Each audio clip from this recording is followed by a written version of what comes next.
4 minus sine square 2 sine square theta minus 5 cos theta 0 के बराबर है। थीटा 0 से 90 के बीच में आपको cos theta plus tan theta की वैल्यू चाहिए। अब देखो ऐसे सवालों में कभी कभी वैल्यू पुटिंग हो जाती है, कभी कभी नहीं होती है। कब नहीं होगी? जब थीटा कोई नॉन स्टैंडर्ड वैल्यू, राइट। मान लिया मैं कहूं कॉस थीटा √3 के बराबर है, तो कहां से वैल्यू पुटिंग होगी? कॉस थीटा की वैल्यू √3 कब होती है तुमको पता है क्या? नहीं। तो जब आप इस सवाल को हल करना शुरू करोगे तो आपको यह पता होना चाहिए कि भाई वैल्यू पुटिंग हो सकता है यहां ना काम करे, राइट। तो आप एक काम करोगे ऐसे सवालों में कि आप कहोगे कि भाई मैं सीधा फिर फैक्टराइज ना करूं। मैं कहूंगा अच्छी बात है कर लो।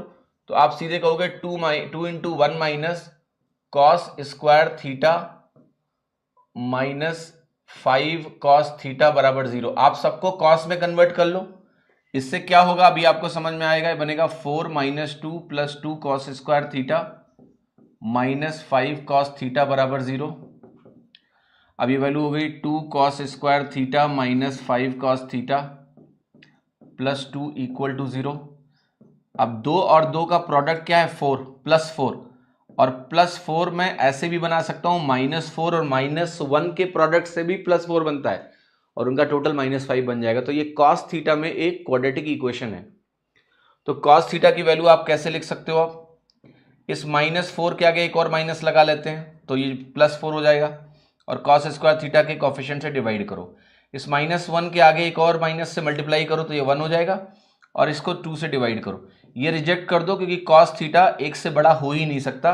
तो कॉस थीटा 1/2 के बराबर है। थीटा हमारा आ गया सिंपली 60 डिग्री, और थीटा अगर हमारा 60 डिग्री आ गया, थीटा अगर हमारा 60 डिग्री आ गया तो 60 डिग्री जाके रख लेते हैं और अपना आंसर देख लेते हैं क्या आएगा।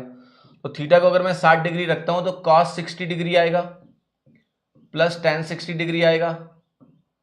tan 60 डिग्री तो बेटा √3 के बराबर होता है, cos 60 डिग्री 1/2 के बराबर होता है। तो आंसर हो गया 1 + 2√3 डिवाइडेड बाई 2, और 1 + 2√3 डिवाइडेड बाई 2 कहां दिया है? आंसर सी में दिया हुआ है।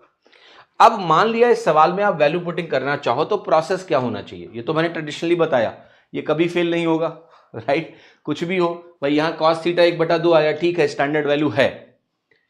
पर ये cos थीटा √3 भी आता तो भी यहां से सॉल्व हो जाता, cos थीटा 1/4 आता तो भी यहां से सॉल्व हो जाता, ठीक है। तो this is the method that you have to practise. पता होना चाहिए कि भाई ऐसे करना होता है। वैल्यू पुटिंग में अगर जाना है तो एक इंटेलिजेंट तरीका समझाता हूं कि कैसे आपको सॉल्व करना है। देखो वैल्यू पुटिंग जब भी आप करोगे तो आपको पता है थीटा आप क्या रखोगे? 0, 30, 45, 60, 90, यही वैल्यूज है ना जो आप रख सकते हो, ठीक है। 75 डिग्री भी कॉम्प्लेक्स हो जाता है रखना, तो 30, 45, 60, 90 रखेंगे। 0 से 90 के बीच में है तो 0 90 नहीं रखना है, 30, 45, 60 ये 3 वैल्यू मुझे रखनी है। अब देखना, अगर तुमने 45 और 30 रखा तो फंस जाओगे, क्योंकि 30 डिग्री में कॉस के साथ √3 आता है।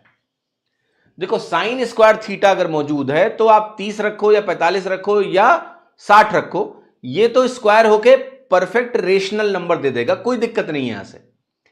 यहां से जो कॉस थीटा है ये 30 डिग्री पे और 45 डिग्री पे रूट के टर्म्स के साथ आएगा। तो ये वाला रूट का टर्म लेके बैठेगा, बाकी दोनों के पास कोई रूट का टर्म नहीं है, कट के 0 कभी हो ही नहीं सकता, यानी यहां कोई अन्य वैल्यू रखी नहीं जा सकती एक्सेप्ट 60 डिग्री। अगर कोई स्टैंडर्ड वैल्यू रख के उत्तर मिलना है तो वो 60 डिग्री है। क्या गारंटी है? नहीं, अभी रख के देखना पड़ेगा हमको, बट 30 और 45 से तो नहीं मिलेगा। अब 60 रख के मैच कर लो। 60 रख के मैच किया तो आपने कहा ये 4 है, 2 इंटू ये √3/2 का होल स्क्वायर बनेगा 3/4, और माइनस ये हो गया 5/2। अब जरा ध्यान से देखो आप, तो ये है 4 माइनस ये 2 से 2 कट जाएगा, तो ये 3/2 है, ये 5/2 है, तो आप कहोगे ये है 4 माइनस 8/2। एक्चुअल में 0 आ गया, मतलब 60 डिग्री करेक्ट हो गया, ठीक है। अब एग्जाम में बेटा जब जाना आप तो ये प्रोसेस समझाया कि अगर वैल्यू पुटिंग करने का मन तुम्हारा कर रहा है तो this is how you can proceed, this is how you can proceed. लेकिन आपके मन में यह भी होना चाहिए कि हो सकता है ये 60 डिग्री भी ना मैच करता, पॉसिबल है वो भी मैच ना करे, तो तब आपको यह काम करने के लिए तैयार रहना पड़ेगा। इसलिए जब भी आप ऐसे सवालों में वैल्यू पुटिंग करो तो आप ये जानो कि हो सकता है स्टैंडर्ड वैल्यू हो ही ना उत्तर मेरा, मुझे क्वाड्रेटिक सॉल्व करना पड़ेगा। तो जो लोग ये जानते हुए इतना कुछ 10 सेकंड का रिस्क लेना चाहते हैं ले सकते हैं, कि 10 सेकंड बर्बाद होगा तो भी कोई बात नहीं, मैं क्वाड्रेटिक सॉल्व कर लूंगा। लेकिन जो बिल्कुल जीरो रिस्क पॉलिसी में चलना चाहते हैं वो सीधे क्वाड्रेटिक के थ्रू इस सवाल को करें, आपका उत्तर आ जाएगा और आपको एग्जाम में बेचैनी नहीं होगी।